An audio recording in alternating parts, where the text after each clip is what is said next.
বহরমপুরের সভায় নিজে পুলিশ মন্ত্রী হয়ে আজব অনুরোধ করলেন মমতা বন্দ্যোপাধ্যায়। কি সংখ্যালঘুরা নাকি রক্ষা করবে সংখ্যাগুরুকে? তাহলে পুলিশ আছে কেন? পুলিশ কি কাজ করবে?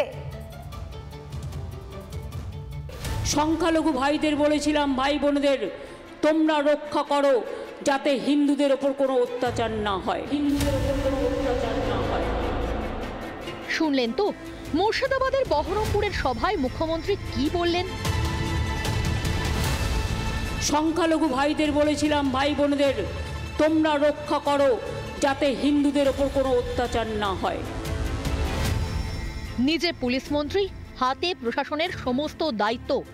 যদিও মমতা বন্দ্যোপাধ্যায়ের কিন্তু আজব যুক্তি। শুনুন আরও একবার ঠিক কি বললেন মুখ্যমন্ত্রী। মাঝে ধুলিয়ানে একটা ঘটনা ঘটেছিল, আমি নিজে এসেছিলাম, এবং জঙ্গিপুরে একটা ঘটনা ঘটতে যাচ্ছিল, কিন্তু আমি সংখ্যালঘু ভাইদের ফোন করেছিলাম, রাবিউলকে হসপিটাল থেকে তুলে এনেছিলাম, আমি জাকিরকে ফোন করেছিলাম, আমি মিউনিসিপ্যালিটির চেয়ারম্যান, তাকে রাস্তায় দাঁড় করিয়ে সংখ্যালঘু ভাইদের বলেছিলাম, ভাই বোনদের তোমরা রক্ষা করো যাতে হিন্দুদের ওপর কোনো অত্যাচার না হয়।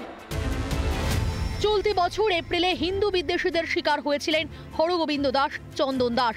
নিজের ঘর, উঠোন, তুলসী আঙিনা ছেড়ে প্রাণ বাঁচিয়ে পালাতে হয়েছিল নিরীহ হিন্দুদের, যা মনে পড়লে এখনো আঁতকে উঠতে হয়। সেদিনের সেই হিংসা নিয়ন্ত্রণের দায়িত্ব কার ছিল ম্যাডাম? কেন আপনার বীর পুলিশকে লুকোতে হয়েছিল টেবিলের তলায়?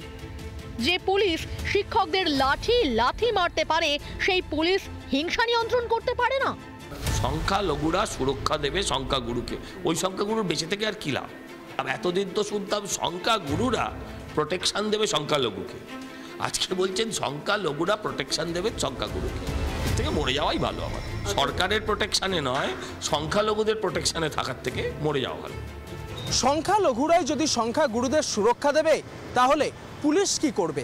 আম জনতাকে রক্ষার দায়িত্ব তো প্রশাসনেরই।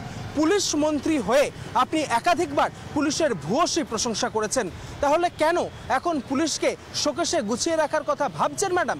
তাহলে কি পুলিশ এবার দলদাস হয়ে কাজ করবে? রিপাবলিক বাংলা।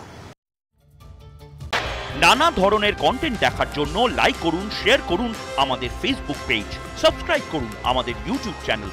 পাশাপাশি অন্যান্য ব্রেকিং নিউজের জন্য অবশ্যই চোখ রাখুন রিপাবলিক বাংলায়।